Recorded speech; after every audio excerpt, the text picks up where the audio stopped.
Good evening. Let me call to order the meeting of the St. Helena City Council for August 9, 2016. Mr. Doring, would you lead us in the pledge? I pledge allegiance to the flag of the United States of America and to the republic for which it stands, one nation, under God, indivisible, with liberty and justice for all. Ms. Black, roll call. Mayor Galbraith? Here. Vice Mayor White? Here. Councilmember Kroll? Here. Doring? Here. Pitts? Here. All right. Next item is public forum. This is an opportunity for any member of the public to address us on an item not on our agenda. Public comment is limited to 3 minutes. Does anybody wish to speak at public comment? Seeing none, we next go to reports by staff and city council, future agenda items, and AV 1234 reports. Let me begin with Ms. Phillips. Good evening. I have nothing to report this evening. Thank you. Mr. Brown, you're a safe call. Ms. Mitz, you're just back. I am, and I'm trying to get back in the swing of things. The only thing that I have to announce is our auditors for our annual CAFR are going to be on site the last week of August, so we're starting our 15-16 audit nice and early this year. Okay, great. Ms. Black? I sure do. I just wanted to just let everyone be aware that all the latest unofficial election information is located on the city clerk's webpage. So if you have, if you'd like to see who's pulled papers, filed papers, all the information is there. Very good. Mr. Palmer? Yes, thank you. I did want to let the community know that some notices went out this week regarding our lead and copper compliance sampling that we do every so often as required by the State Health Services Department.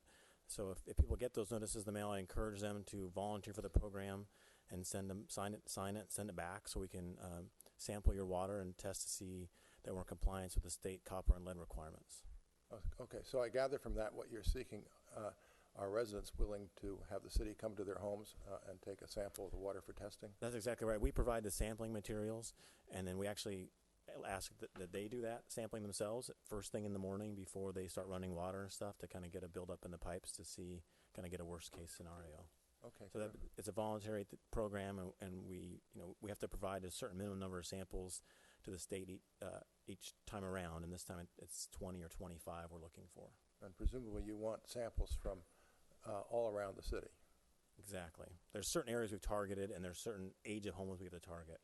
And so the messages are tailored to those folks. Okay, those criteria. Very good. Thank you. Thank you. Okay. I guess that takes us to consent items. Item number 10 will be pulled at the request of staff. Otherwise, any member of the public or any member of the council can pull an item, but if I don't hear it, then we'll have a motion on unpulled items. Mr. Mayor, may I interrupt? I think some of the council members I may don't have anything to report, but you forgot Oh, to I ask forgot us. that. Excuse I me. don't have anything to report either. Mr. Pitts? I have nothing to report other than I'm happy to be back. Mr. White? Nothing. I have nothing to report either. Good catch, though. Okay, I incorporate my prior comments. Number 6, consent item 6, consideration of proposed approval of regular meeting minutes of June 28, 2016. 7, consideration of proposed approval of resolution approving a City of St. Helena internship policy P-HR-0107, a policy and procedures handbook for city departments, and a policy and procedures handbook for city interns. 8, consideration of proposed approval of a resolution accepting the work and directing the filing of the notice of completion for the Lower York Creek Dam Rehabilitation CIP W-108 Repair Outlet Tower. 9, consideration of proposed approval of a resolution approving a sole source purchase of one Channel Monster wastewater grinder from JWC Environmental in an amount not to exceed $45,000. And let me say how glad I am to see that on the consent calendar. 11, consideration of proposed approval of a resolution providing a budgeted limited term full-time administrative records assistant in the city's clerk's office for a cost of $56,906 and funding to reconfigure the front office to accommodate 3 workstations, which includes office furniture and the purchase of a new computer for a cost not to exceed $4,500. for a total transfer from general funds not to exceed $64,406. At this point, since I don't see any of these items being sought to be pulled, the chair would entertain a motion to approve on consent items 6, 7, 8, 9, and 11. So moved. Second. Ms. Black? Vice Mayor White, Yes. Councilmember Kroll. Yes.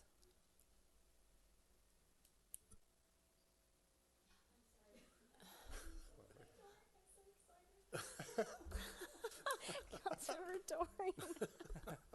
I bring out the best in you, I guess. Yes. Councilmember Pitts. Yes. Mayor Galbraith. Yes. And thank you. Very good. This takes us back to item 10. Mr. Palmer? Yes, thank you, Mayor. The council has at their seats and also on the table, there's a couple changes. One is a change to the subdivision improvement agreement for this item, and then one is a new agreement that I neglected to put in the staff report, and I wanted to make sure I highlighted and got authority to execute. So this is related to final map for Fulton Lane parcel map, which has been, it's a 2-lot subdivision down Fulton Lane, which has been approved at Planning Commission. Actually heard a couple times there was an amended map for it. But we did have a change to the subdivision improvement agreement on section 4 of that agreement. The second sentence in the packet references that the developer will complete the work on the improvement plans, and the work we're talking about are frontage improvements on Fulton Lane. So as part of the project, they have to widen Fulton Lane to provide a shoulder area and make the lane a little bit more passable for vehicles along the project frontage, and that's required for the project. In the agreement in the staff report, it says that timing is due prior to application for any new permit or any other discretionary approvals, and that's not consistent with what the developer wishes to do in their timing of things. And it's also not consistent with the city code, which allows those improvements be constructed prior to building final inspection or occupancy. So that's the change that timing from prior to application of a building permit to prior to building final inspection or occupancy. And that's the one change to the subdivision improvement agreement. The other item that I handed out and that the clerk so graciously copied for me before the meeting is the agreement for grant of sewage easement and rights. This is because one of the parcels is half acre and it's too small to have its own septic system on the site. And so they've located the septic system for that parcel on the other large 13-acre parcel. And so there has to be a private easement between the owners of those two parcels to allow that to occur. That easement is depicted on the final map, and it's referenced on the final map on numerous locations. However, we found out that one of the conditions of approval states that we have to record an agreement that states that the developer will record that easement at the time of selling those lots, so that prior to sale of those lots, there's a mechanism to make sure that easement gets recorded. And so that's what this agreement that I've handed out does. The city signs it, but it doesn't actually obligate the city to do anything. If you read through it, it has all these terms that the grantor, who's the developer, will make sure that an easement gets recorded between the two owners upon the sale of the parcel. But the only obligation of the city is that they acknowledging this agreement has been executed and signed. And so we're asking the resolution tonight, in addition to approving the final map, authorizing the city manager to sign the subdivision improvement agreement, also authorize the city manager to sign this agreement for grant of sewage easements and rights. Again, in my mind, it's covered pretty adequately on the final map that all will occur. However, the condition of approval do state pretty distinctively that this agreement must be recorded in accordance or in conjunction with the final map. So I just wanted to make sure we had that covered, and there were no questions. All right. Does anybody have any question of staff with respect to this? Hearing none, the chair will entertain a motion to approve the resolution that has been presented, approving the final map for Fulton Lane, authorizing the city manager to execute the subdivision improvement agreement as updated, and approving the agreement for grant of sewage easement and rights. Is there Is there any comment? public comment? Oh, is there any public comment? Hearing none, I won't repeat the motion. I'll simply let it stay on the floor. So is there any discussion or just going to go? Oh. Does anyone have anything they want to say? I thought I asked if anybody had any questions. I just figured public comment first. The only thing I wanted to say is I just want to make sure that we would hold back final CO if the improvements or work weren't made, right?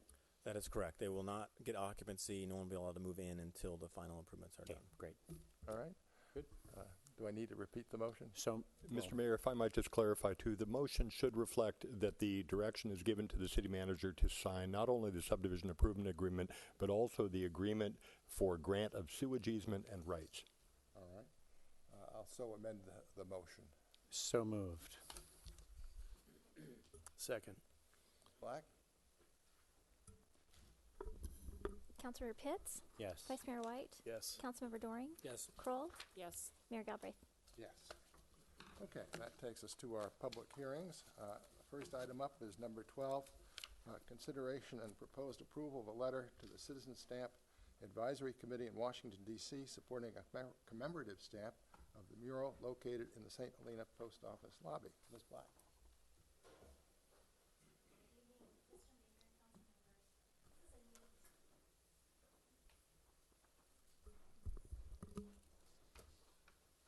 Good evening again.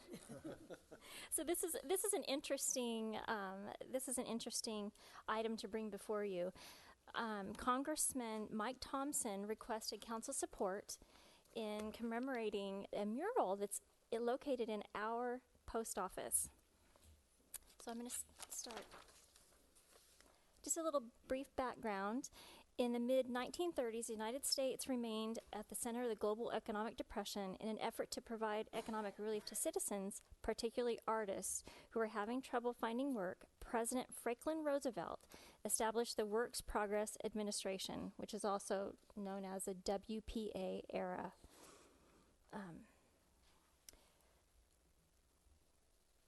He also wanted to lift the spirits of Americans and depict the hard-working classes.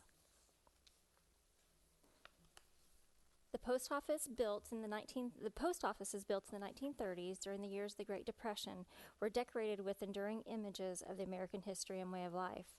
The gentleman that actually did our oil painting mural, his name is Lou Keller, and it's located on the south side of the library, or I'm sorry, the post office when you walk in.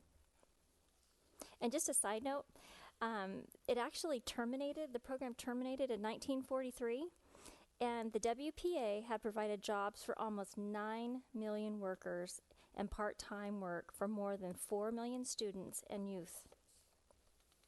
And this is the mural that's located on the south side, and it is a oil on canvas mural. Again, Congressman Mike Thompson has requested support from the City Council. There's going to be 5 cities that are going to be commemorated, the murals in their post office on these stamps. These murals are illustrated of the American spirit, representing men and women overcoming adversity through hard work and ingenuity.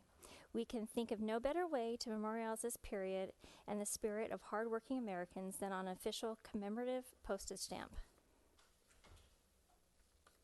I also want to note that on the north side is a mural that was done in 2002 by John Maxim. John's most recent activities include being a professor of art at Cabrillo College in Aptos, where he continues his painting career.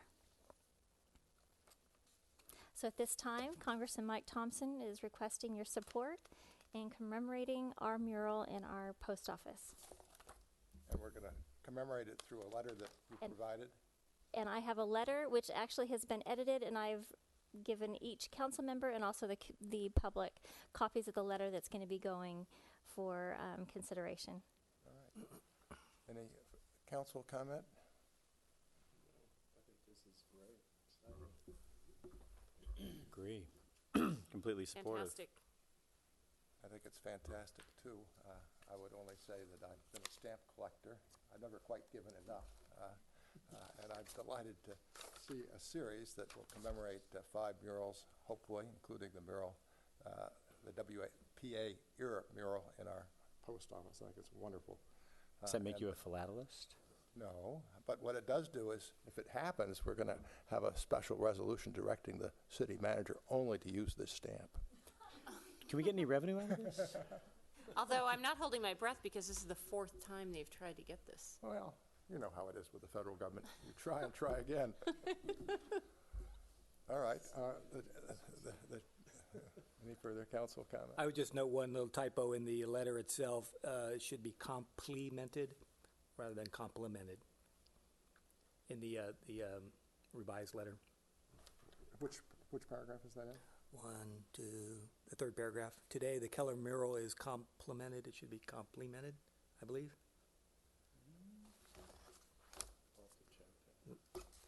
I'm certain it is, but hey, leave it to somebody else. Well, let's see what Google says. In the third paragraph.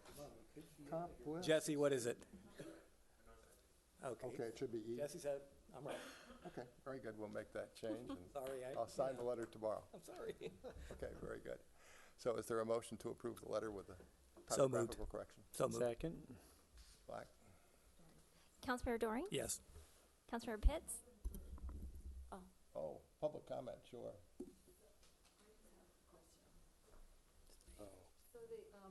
My name is Bobby Monette, and I'm speaking as a citizen. So the one that's going to be the stamp is the first one, the one with Keller's, not the second one.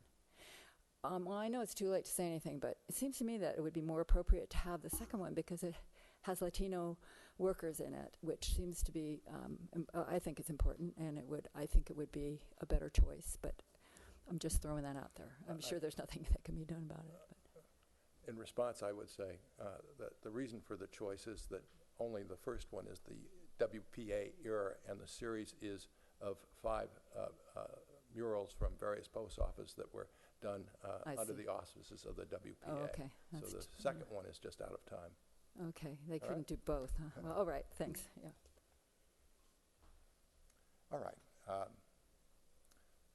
Let's see. Do we have a motion and a second? Yes. All right, Ms. Black. Councilmember Doring? Yes. Pitts? Yes. Kroll? Yes. Vice Mayor White? Councilmember, I'm sorry, Mayor Galbraith. Yes. Okay, that takes us to our next item, which is to provide direction regarding the negotiation of a site agreement with capital E, capital V, GO for electric vehicle charging stations at Oak Street parking lot. Yes. Thank you, Mayor and council Tomorrow. members. Is there a remote for that?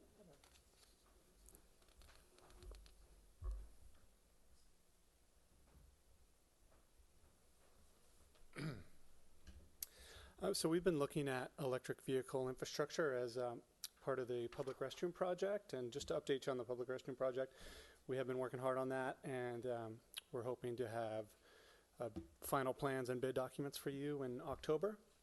And then we'd hope to construct next spring. And as part of that process, as you may remember, we were going to look at options for installing electric vehicle charging stations. If you recall the history on that, the city has, following in step with what's happening in the state, with electric vehicle adoption and things, the city has wanted to put some infrastructure in. And in 2014, there was grant funding received for 2 charging stations. However, the grant was written so the city had the responsibility of installing the infrastructure up to the charger. So the grant was actually for the physical charger itself, but the city had to supply all the infrastructure, and there were a couple other things. We had to purchase the management fees from ChargePoint. We had to purchase the warranty and maintenance agreement. So at the time, the city didn't have a suitable site for that, and if you recall, we got your blessing to not pursue that final installation of that. But we have been looking into this as part of the restroom project, as we'll be, pulling infrastructure and things. So going through this process, and I have a background at this from being at UC Davis previously, where we studied a lot of this technology, and actually have an electric vehicle as well.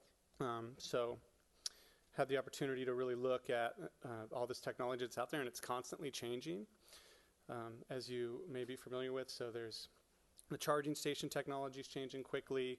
There's actually multiple standards for charging. which makes it more challenging. There's slow charging and fast charging. The vehicles themselves are changing. You may have heard of like the Tesla Model 3 is coming out. It's going to have 200-mile range standard for under $35,000. The Chevy Bolt's coming out. It's going to also have 200-mile standard. And what that means is going to have larger battery packs, larger charge time, and a demand for higher powered charger to charge more quickly. So we started looking at that technology, which is known as DC fast charging, which is really the most practical for this application. It's not practical for someone to come into town and have to wait 8 hours for their vehicle to charge on a standard charger. So as we started looking into this, we realized that a fast charger would need things like a separate power feed of 480 volt power, which would need to be pulled over from Oak Street, and it would just become a pretty big expense to go with the fast charging. And the other unknowns were just the ongoing maintenance of the station, the management of the users, all those other aspects of owning and maintaining this charging infrastructure. And I do have a slide just kind of show you how many different standards there actually are out there right now. So just to give you an idea, like level 1 is the low power charging that you would just plug into any outlet, and it's very slow. So the bottom there has miles per hour of charging. So like on level 1, you only get 4 miles for every hour you charge. The level 2, which is much, it's higher power, and it's more standard. It's what you might see around town or in Napa, or not in our. I think Farmstead has one, and Cliff has one, but it's still pretty slow. It's 22 miles per hour of charge. And then you would get into the DC fast charging category, which is the higher power, and you're getting then 167 miles per hour of charge. But there's 2 different standards for that. There's a Japanese standard, and then there's the Society of Automotive Engineering, which is like the American standard. And then Tesla has its own standard. So what we'd be looking at is potentially having 3 different pieces of equipment that the city would be owning and maintaining. So the more we looked into this and understood all the infrastructure that was out there right now, with the automotive companies not being able to make a decision on going with one standard,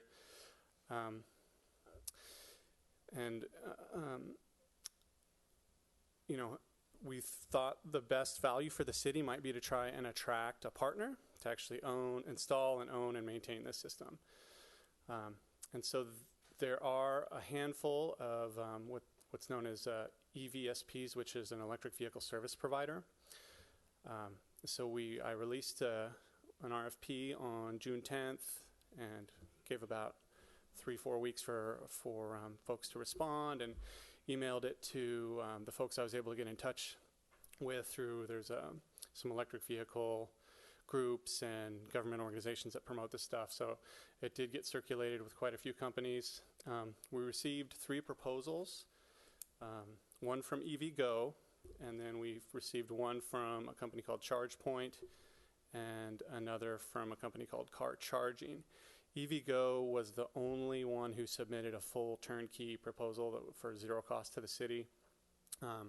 ChargePoint asked us to purchase one from them, and then Car Charging wanted to have some kind of partnership where we pay to install it and they'll provide just a piece of equipment. But because of the turnkey solution that EVgo presented, that was staff's preferred vendor for this. And just to tell you a little bit about EVgo, they were one of the early ones who got started in this EVSP business in 2010 when these vehicles started being sold. So they do have the largest DC fast charging network in North America. Looking on the map, I estimate they probably have about 80 of these DC fast chargers around the Bay Area. They have a 24-hour customer support number and a mobile application for your phone.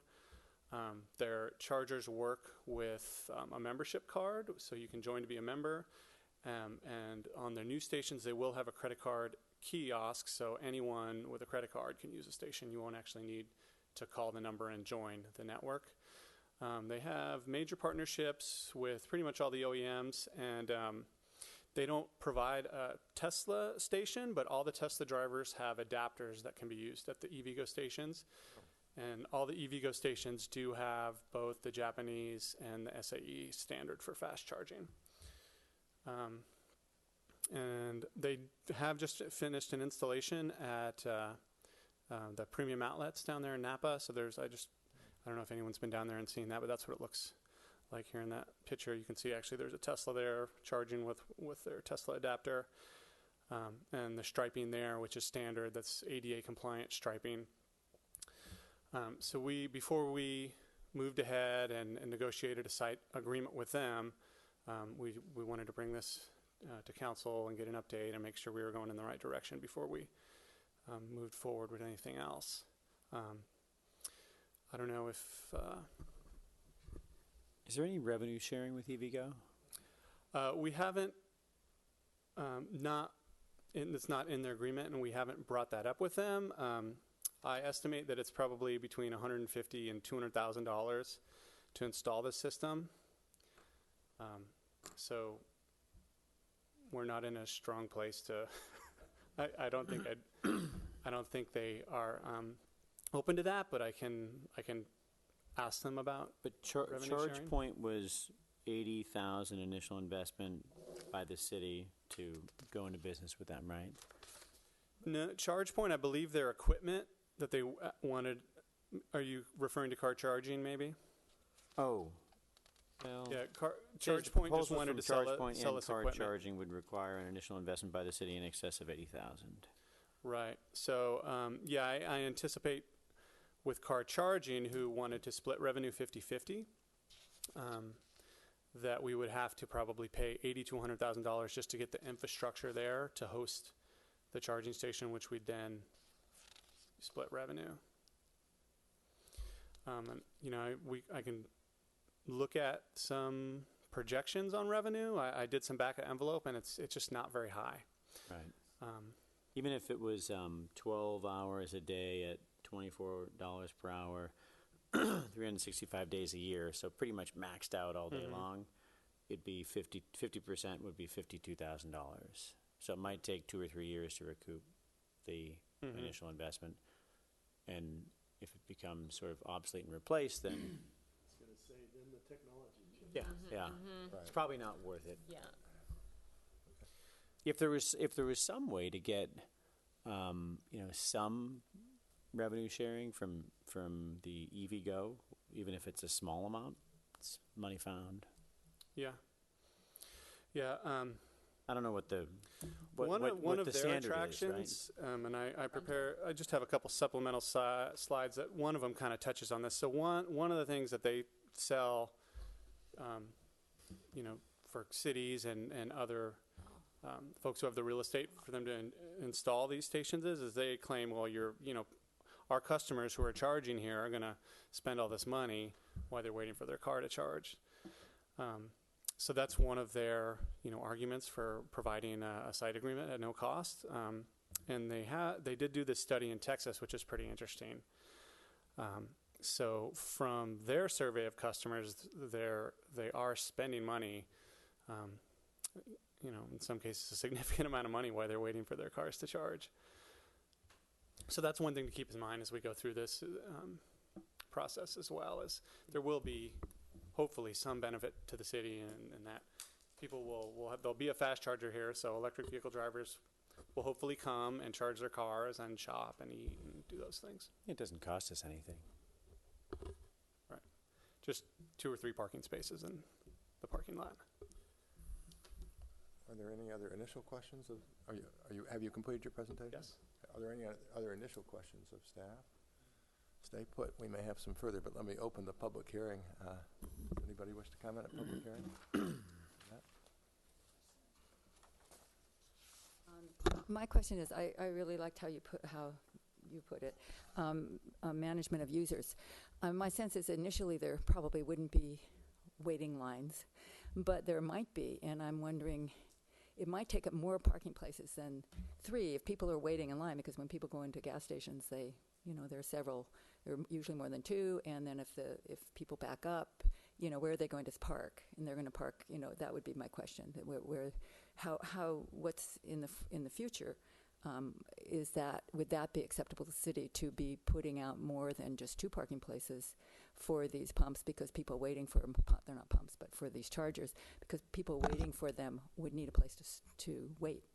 And near they would want to wait in line. I mean, there would be a queue. I'm just wondering about how those queues are accommodated when there are only 2 chargers, or what they thought of in terms of accommodating those potential queues. Okay. Mr. Barr, do you have any response? Well, it is not a large problem right now, but you're absolutely right, and that as the market for these grows and there's more vehicles on the road, some areas are going to experience wait times. What that will be in St. Helena, there'll probably be a peak time related to travel or, related to when people need to charge. The idea of a public fast charger is primarily to serve visitors and people who are passing through town who need to charge to get to their destination. Although it would be open to, residents too, obviously. So I don't have a clear answer for that, but it would, I know it's something that EVgo and others are looking at, and that's one of the reasons they have their mobile app, is so they can put a notification system and other systems in to so that people can make reservations and they can queue their users, and avoid some of those headaches at the pump. I guess that if people were to wait to charge, maybe they'll sit in their car and do some phone calls and occupy a space, or maybe they'll get out and come spend some money. But it's hard to predict what they're actually going to do. There is a 3-hour parking limit there. So. Yeah, there's a 3-hour parking limit, and the EVgo stations are limited to half-hour sessions too. So, and that might be an enforcement issue for the city. We would, because I would assume we have jurisdiction over the parking, so it would be our responsibility to enforce those if it does become a problem. Okay, good. All right, any further questions of staff? Thank you. Are there any other cities that you know about that have been using EVgo, and I'd be interested in looking at their contracts with respect to the revenue generation. Mm-hmm. I think it'd be nice to look at what other cities are doing to see. I read they call it a license and they call it a lease. I read it, and the way I read it, there's some hints that there might be pricing sharing. So the way I looked at it, they left a little language in there that may have been from another agreement. And my lawyer hat was like, well, it'd be nice to find how other communities are doing it, or even private companies, to see if there's I understand the point. We don't have the revenue. We don't have the money to build. But, once they get their money out of it, in particular, it'd be nice to have a mechanism that kicks in and says, now we get some of that money. And again, I understand it might be obsolete by that point, but I think we should at least look at what other communities are doing in Sonoma County, Marin County, Napa County, to see how that works. I'm very in favor of it. I think the biggest concern is just the people power and enforcement of it, and having people overstay that 30 minutes and then having the police come out and having to tow a car. I guess you can't really predict how that's going to work, but that would be a sort of a bad sort of image of St. Helena towing. That's something we could find out from other communities also. Well, how they handle it, what the best practices are in terms of law enforcement. Mm-hmm. Yeah, absolutely. And there are certainly some other cities out there that we can reach out to. I think actually EVgo even provided some references. And then some other big retailers who they partnered with, like Whole Foods and others who have some experience. I know most of the Whole Foods in California do have EVgo charging stations now. So there's definitely some case studies out there. Yeah. By the way, I compliment you on taking an initiative to move it forward, and it seems like it's a passion of yours, and you probably have a little bit of knowledge in others in the field, and that's good. I have no knowledge in this area, so it's nice to move it along. We're going to probably be learning with other cities, but if we can get revenue, that'd be great. Yeah, no, thank you. I appreciate the compliment, and yeah, from what I've seen in other cities, is this data here kind of speaks for itself. People are going to EV drivers who are high-income earners are going to see that there's a station in St. Helena, and they're going to want to come here. Right next to a nice bathroom, right? Right. Okay, very good. A restroom, whatever. So I think what staff is asking us to do is to provide direction. My sense of it is that we like EVgo and are headed in that direction, and that and from the conversation, what we would like staff to do is perhaps check around with other cities, see if there's any opportunity for revenue sharing in their contracts, and then come back. But the direction certainly should be with respect to EVgo, from what I'm hearing. Does anybody Yes. disagree with that? I completely agree. I totally agree. Yes, we already had public comment. We only allow one time. Oh, we can reopen. And I agree with. I was going to suggest the same as Paul, which is that maybe we give them the majority or all of the cash flow for a couple of years till they've got their return plus, or their money back plus some return. Right? They're in this to be a business, but long term, if we can participate, I think that would be great. If we have a 7-year commitment, they're probably not going to switch this out. And maybe there's an incentive. If it's going well, they get some type of first dibs or ability to renew, so long as there is a meaningful share that maybe adjusts with whatever the market is at that point. So, Or the option for another spot. Right. yeah, with the option for another spot, and we ramp up our participation, the more we grow our base for them. I think this is absolutely something we have to do. Right. There's no doubt about that. And Right. great work. Yeah, very fine work. Does that provide enough direction? Yes, that's fine. We will bring back a future item with the agreement that we've negotiated with EVgo. Okay, good. All right, that takes us to item 14, discussion direction to staff regarding various committee vacancies. Ms. Black?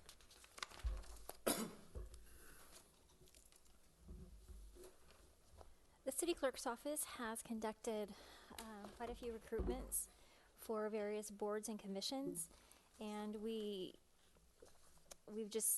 had difficulties receiving public participation. I just want to note that we recently received a resignation for a board member of the library trustees. And then I have vacancies on the tree committee, sustainability committee, active transportation committee, and multicultural committee. And at this time, staff would like to receive some direction from the council after consideration of some direction. How many vacancies in each?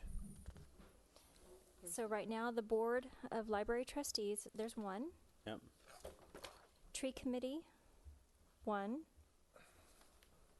Sustainability Committee, 4. Active Transportation Commission, 3. Multicultural Committee, 3. I'm sorry, 2. There's 2. Maybe I might take the lead here, since I regularly attend many of these committee meetings. It seems to me that the library board is functioning well, and it also has a defined role in our ordinances. Tree committee is functioning well. It just has a vacancy, and so the answer with respect to those committees should be simply to reopen the application process and see if we can fill the vacancy that exists on each of those committees. Does that make sense to folks? And then with respect to the Sustainability Committee and the Active Transportation Committee, my suggestion would be that those two committees be combined. After all, sustainability is certainly a component of active transportation in any event, and that we go back and canvass the existing members and see if they would be willing to serve on a joint committee, and then fill up the single committee that way, hopefully. That would be my suggestion there, if that meets with council. I think we talked Cool. about that some time ago. Right? We have the, talked the about- natural combination of the two makes sense, and they both can't really function right now. Right. And then that takes us to the Multicultural Committee, where we have 3 members. We've had very difficult time finding additional members for that committee. And I'm going to open the public comment in just a moment, because I see that the chair of the committee, Janice Gay, is here. She may wish to speak. its major upcoming event, which would be a city-sponsored event, is Mexican Independence Day. And for myself, I think it's very important that the city sponsor that event. So the question, which perhaps doesn't need to be decided this evening, is where we go with the Multicultural Committee once we get through the Independence Day event, which is going to be sponsored by the city through the Multicultural Committee. So maybe, Ms. Gay, would you like to speak? Yes, please. I'm opening the public hearing.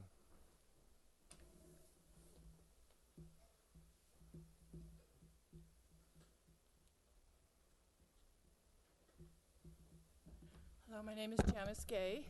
I'm the multi-part of the Cultural Committee, as I'm the only non-Hispanic person on it. I taught at RLS for 30 years, so I've been around for a while. I want to take this opportunity to thank Cindy, who's been very patient with us in terms of guiding us and helping us define who we are.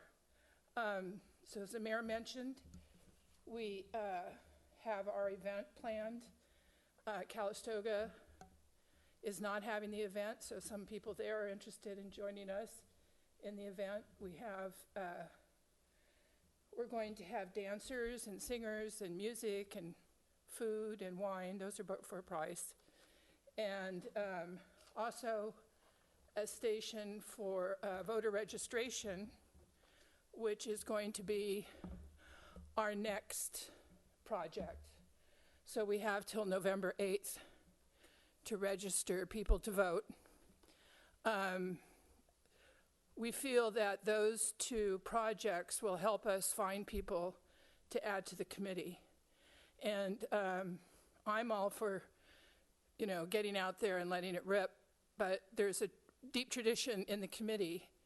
And so we have to work with that as well as making adjustments, because I believe the Hispanic community of St. Helena has evolved so wonderfully that I'd really like to be able to capture that. This weekend I was at the Maldonado event where they raised funds for college scholarships for Hispanic students of Napa Valley. They're up to almost $100,000. And I'm going to brag that most of the people were former students of mine. So it was very exciting to see them working so well.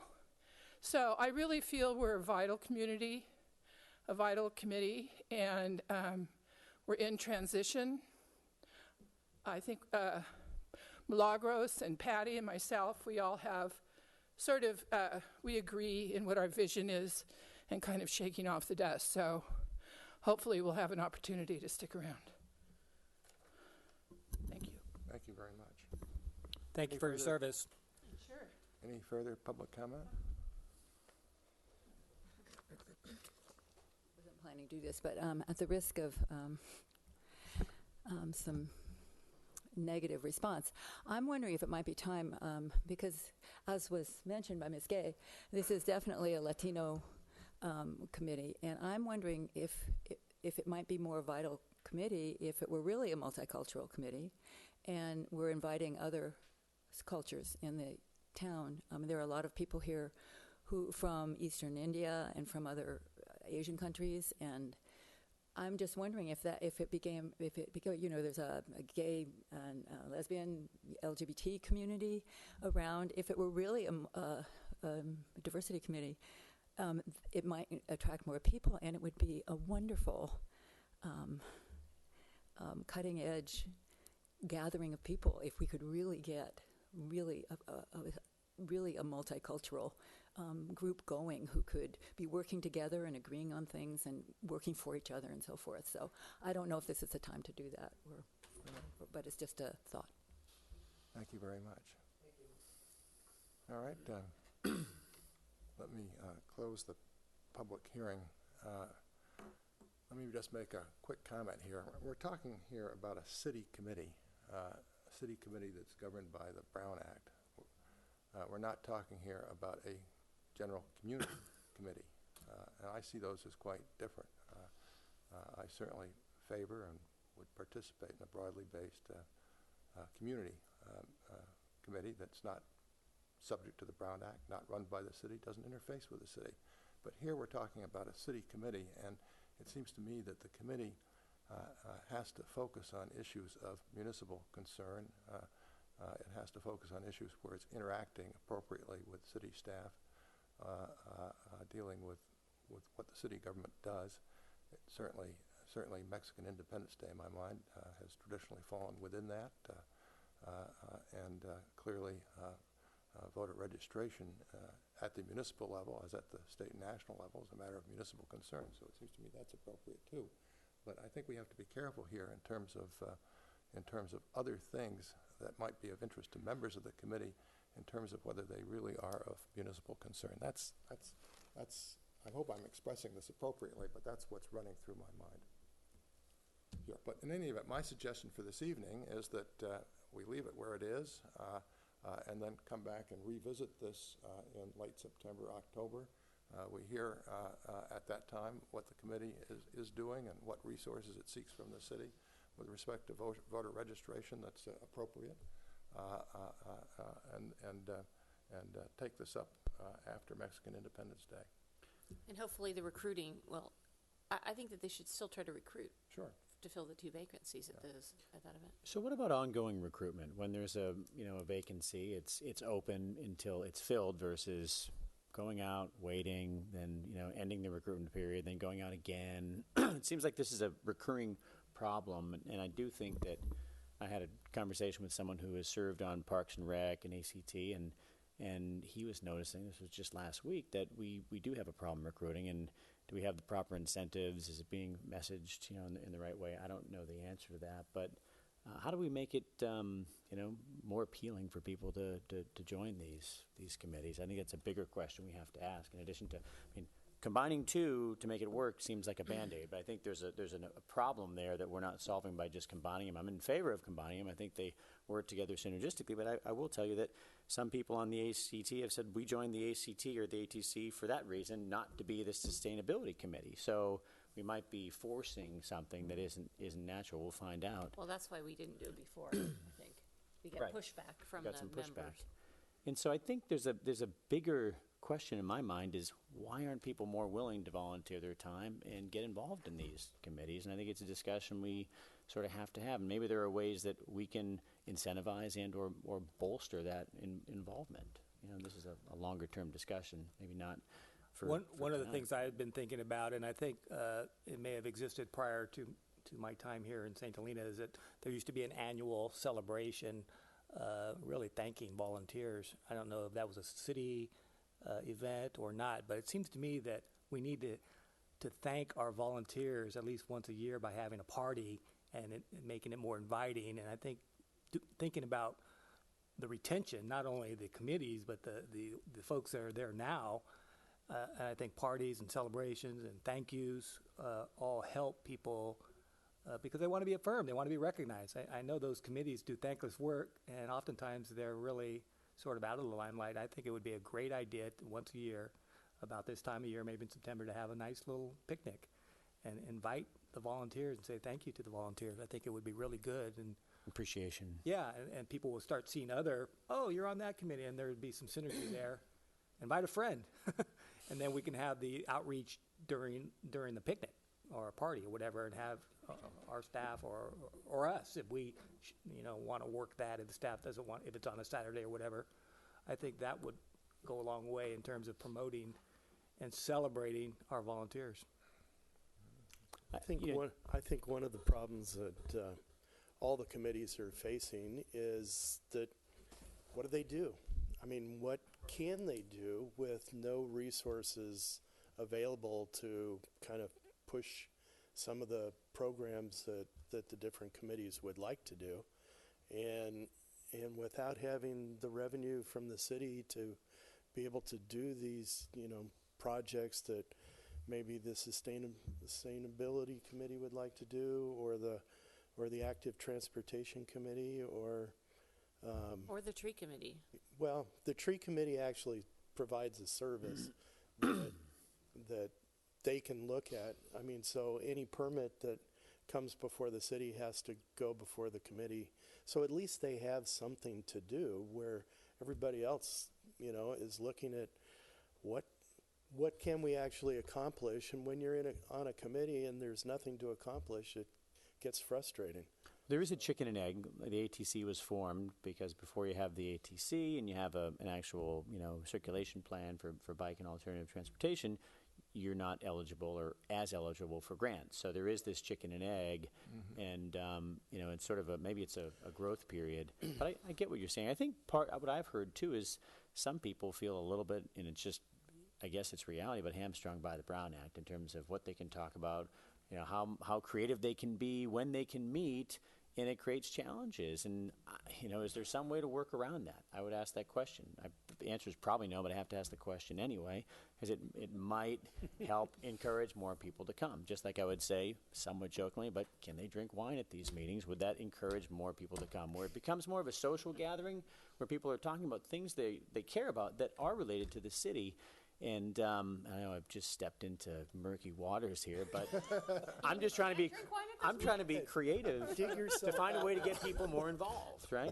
And make it a little bit more rewarding. I like your ideas, Paul, in terms of an appreciation.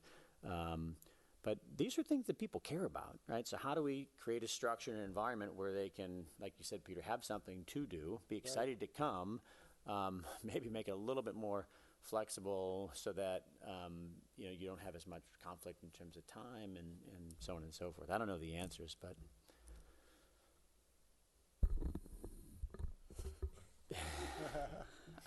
no to wine. darn. I know. It's a great suggestion. Staff is smiling, but no to the wine. I think one of the things to remind the council of, these are your boards and commissions. And so staff doesn't get involved in the recruitment. Staff doesn't get involved in the selection process. This is really a reflection of the seated council and members of the community that you've connected with and networked with, that you want representing you as the elected officials of St. Helena, and them making decisions and guiding staff's work so that ultimately those items, policy items, can come to the city council for final discussion and approval by you.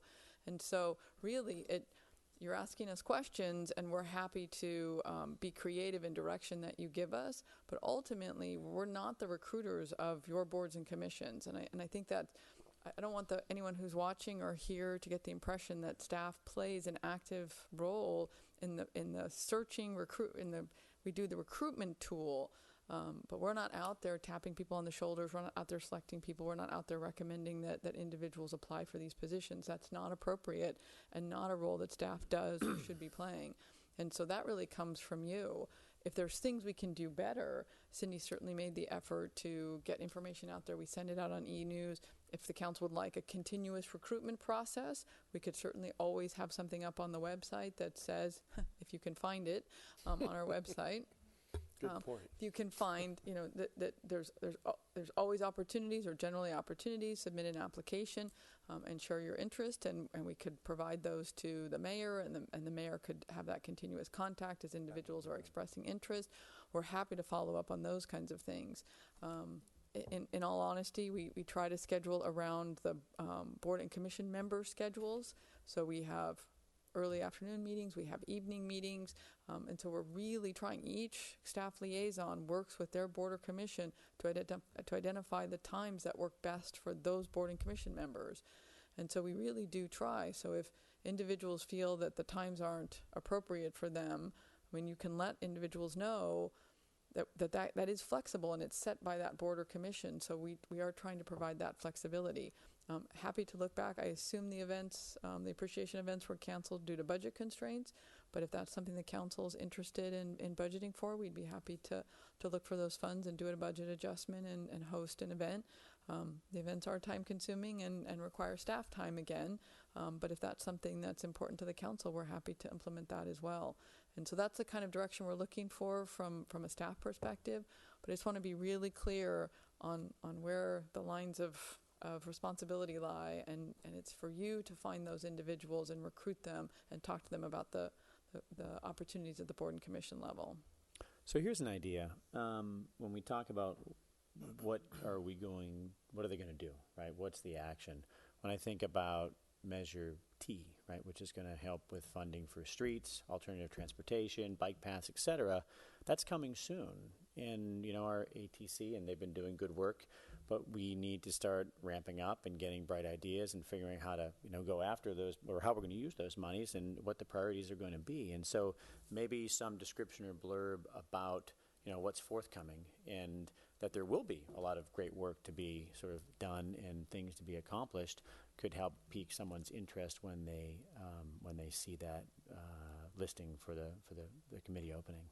And maybe there are other ways that we can sort of entice folks for sustainability, multicultural. I love the idea of a diversity committee. I think we'd have to really look at what would the mandate of that committee be if we were to establish a diversity, just like you said. What are the things that would be supported and to justify that being a city committee versus a general community sort of thing, right?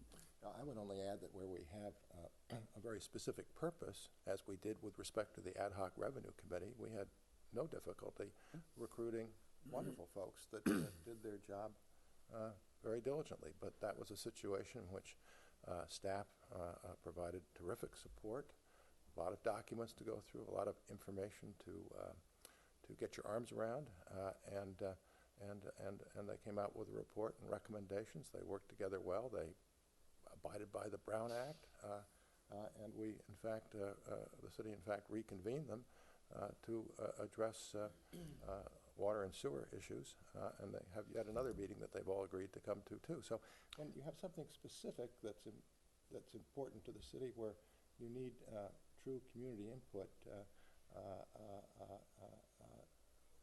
and folks see that, you will get the volunteers. Well, that's a great idea. So maybe we need to, as the council, be providing input in a strategy and goals that we want to see accomplished by these committees, so that here's what we'd like to accomplish during 2017 and 2018, and this is what we think the committee should be focused on. It doesn't mean they can't look at other things and set some goals and objectives so that there is a focus that will help people understand what their task is going to be, why they're doing it, and pique their interest, like you said, worked with the Ad Hoc Revenue Committee. Right. I see that as sort of a two-way process, quite frankly. Yeah. And our resolution, I think it's a resolution, I can't remember whether it's a resolution or an ordinance, does say that committees are supposed to report back to the city council on a periodic basis. I think it says quarterly, which is far too often, but at least semi-annually or annually, so that might provide an opportunity for the committees to say to us what they're doing and what they wish to do, and for us also to provide input that way. But we have not been requiring the committees to come to the city council on a periodic basis and reporting, which may be part of the weakness as well. And that's a hard thing to do, too, quite frankly. Requiring written reports of committees is not an easy thing. I see this as a brainstorming session to try to bolster the the involvement, but maybe, and I agree with what you said, but maybe we need to sort of seed some of these committees with some ideas, with the council working with staff to say what's coming down the pike, where could some time be well spent from a volunteerism effort, so we can get more community input in these specific areas, and come up with a couple of bullet points for ideas and things that can be pursued. And like you said, the committee should come back with other things that are of interest and that they believe should be pursued, but maybe we seed it a little bit to try to sort of re-jumpstart some of these processes.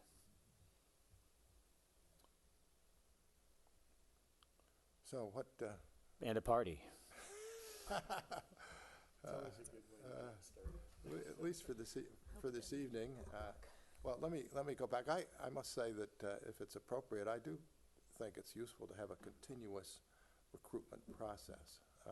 Do other members of the council see that, as opposed to having windows? As long as it doesn't usurp too much additional staff time. It might be easier to administer, but I'd look for input on that. Does it?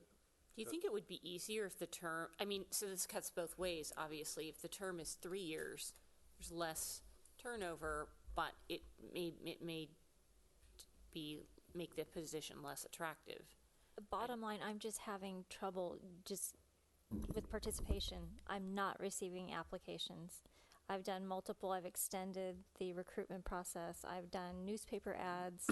I've had the flyers, placed all over town, bulletin boards, library, Randa House. I'm just having a lack of participation. We need to do line. more outreach as a council. We need to be tapping people, but we need to have a good reason for them to get involved. I think we need to set some ideas of goals, what we want to do, why the committee exists, and what they can do, and then reach out. I would agree. I think, I don't know whether soon, I don't know what our agenda,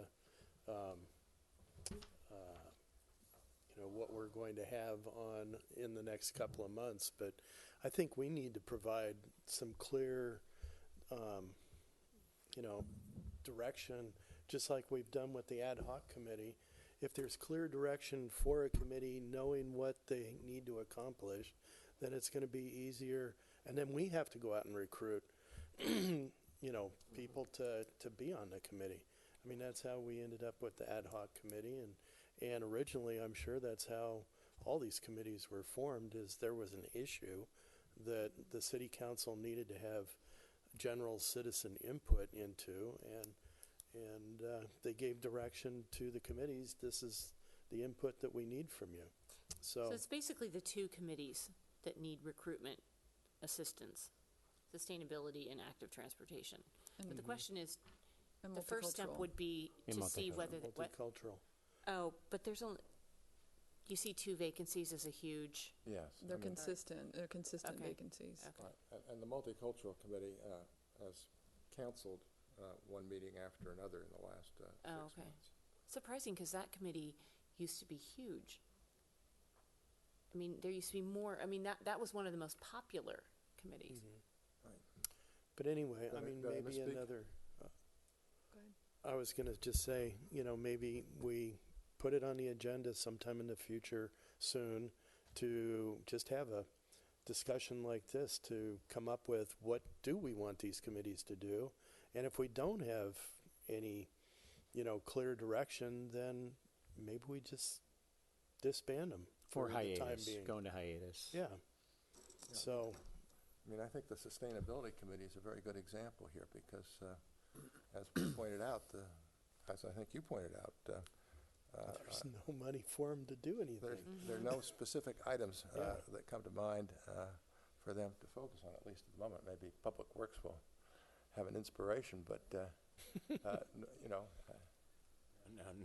not that one. I mean, it was mentioned, for Tree Committee has a very specific goal. I feel like the ATC has very specific goals. I'm just speaking to the ones that run through my department. Obviously, the ATC has very specific goals as related to grant applications and such. So right. There's a strong need for staff to have that committee to vet things through. But I haven't. I mean, Sustainability Committee, we try and involve them when we can. And I can't think of anything right now that we would use them for input on. It used to be called the Climate Protection Task Force, and I was in it. I was on it because council members used to have to be on each one of these committees, and they were involved with the climate section of the general plan. They were involved with bicycle racks on Main Street. I'm trying to think of other things. Mm-hmm. That was being funded by Renaissance, St. Helena, I believe, Right. not the city. But it does seem like in those days there was more of a tangible goal. Mm-hmm. And that was one thing that council may want to consider as an option, is to reassign yourselves each one of those committees, and that one council member attend. Go through and look at the list and decide who to appoint one council member per committee, attend one of the committee meetings, have that discussion with the committee, and talk about what ideas the committee potentially could have, and then bring that back. We could agendize it maybe late September, early October. We got some big items coming up. And then each council member could then represent that committee that they've been appointed to, and so it's not just staff, but it's the council having direct contact and discussion with that committee. Yeah, I can't. Tom, was there a legal reason that we stopped doing that? Because I was on the Tree Committee and the Sustainability Committee, and I feel like, and two of us, there were 2 council members, I think, on each Yeah, committee. I didn't advise it that you couldn't do it. Typically, the only concern that comes to mind is there's this common law rule called the incompatibility of public offices that prohibits council members from simultaneously serving, or any other public officials, on other committees or boards or commissions that are deemed to be incompatible. But that's where you yourself are. You as the legislative body can override that common law when you think it's appropriate. So I'm not sure. Because I think it's a that great predates idea me, for I us think. to, it was a deliberate change, and I can't remember what the reason for it was, but I think it's a great idea for each of us to be on at least one of these committees. The concern, my recollection is that the concern was that if you were on a committee and taking one position or another as part of that committee, as a recommending committee, then you might be conflicted because you've taken this position, and so you're not objective when it comes to the council, right?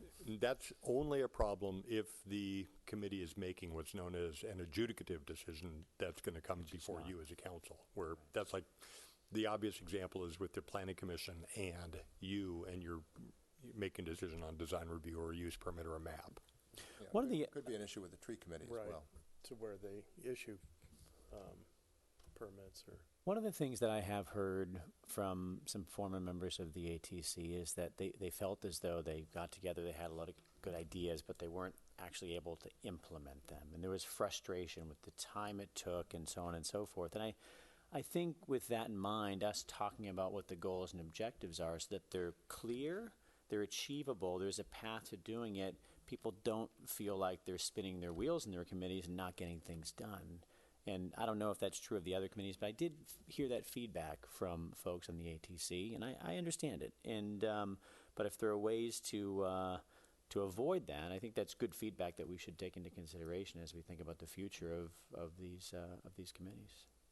And maybe it is a good time to revisit combining, sustainability in ATC for the reasons we've all stated here. I know there was pushback before, but neither of them are filled, and it's our decision to decide if we should bring them together. Mm-hmm. And there is a sort of a cross-pollination between the two that might be a better fit versus just disbanding sustainability. I think that would be would send a negative message that says we don't really care about that, and I don't want to say that.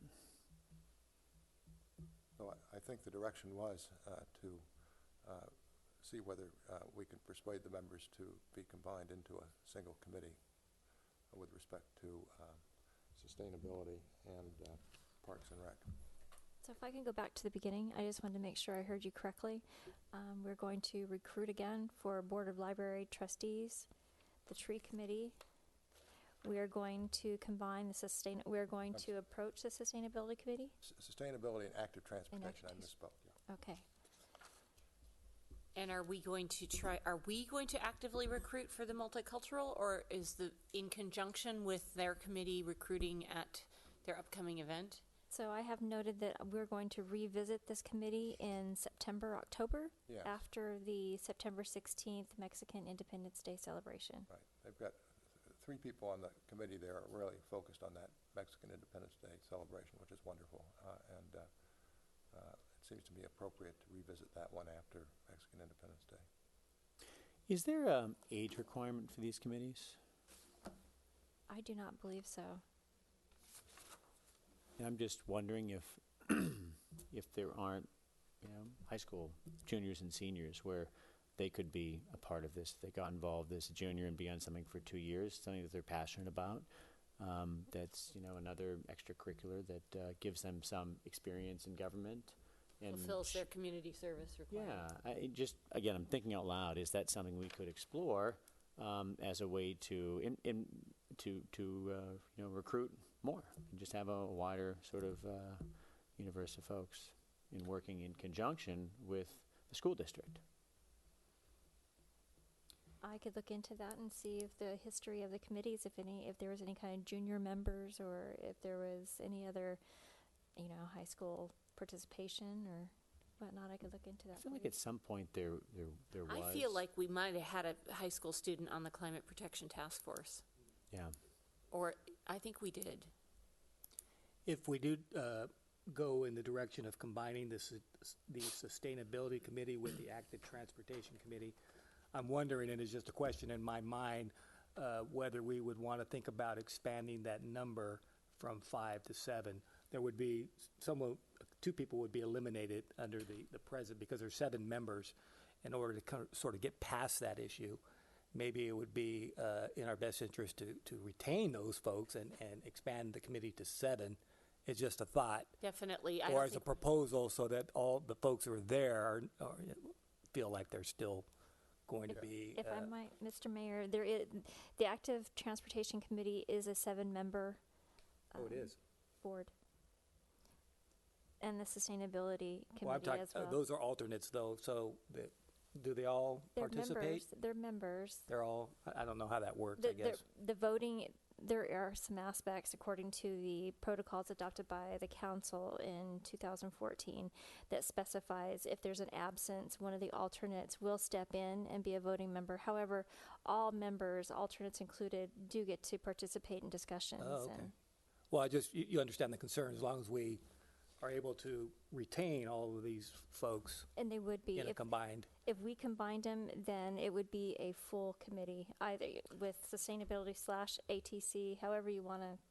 Right. So either 2 would volunteer to be alternates or draw straws or something, right? But they would all be participating members. All discussions would be inclusive of all the members. Right, and it's rare at these committee meetings when everybody shows up, although often there's strong quorums, but normally there's one person absent, so 1 or 2. Well, I certainly support the idea of members of the city council being assigned to specific committees. As I said, I've attended many of these committee meetings, but not through any formal process, just to stay abreast of the issues, and I've done my best to try and be quiet.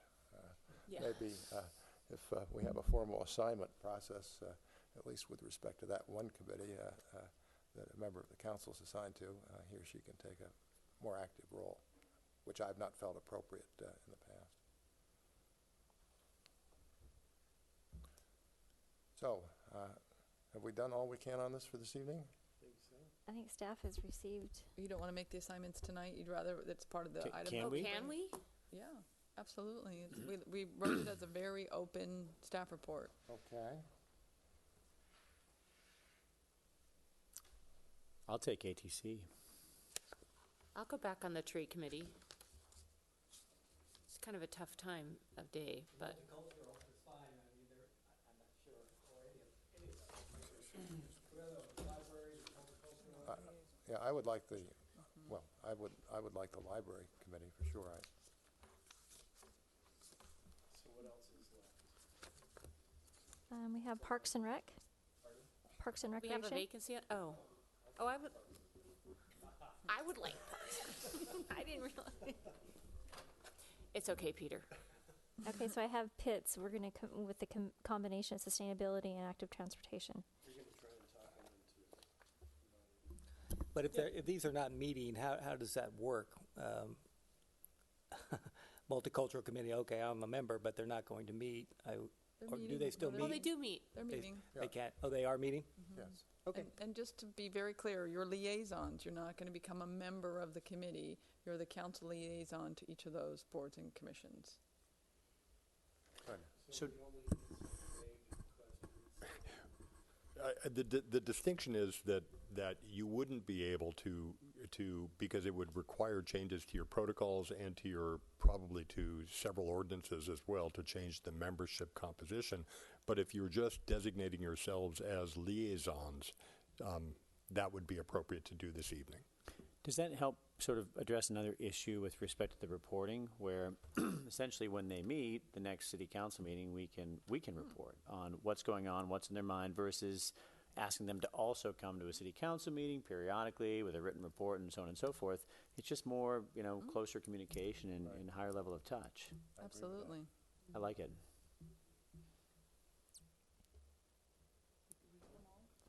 We've got them all. I just want to make sure that I understand on the sustainability and the ATC.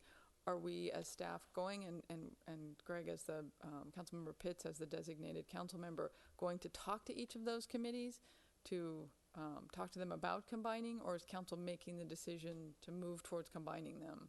I think we're making the decision towards combining them with the caveat that if we receive strong pushback from Okay. the members, that we may have to revisit it, but Yeah. I'm hoping that we don't. The city clerk's office can send out a letter, email to each member of both. Yeah.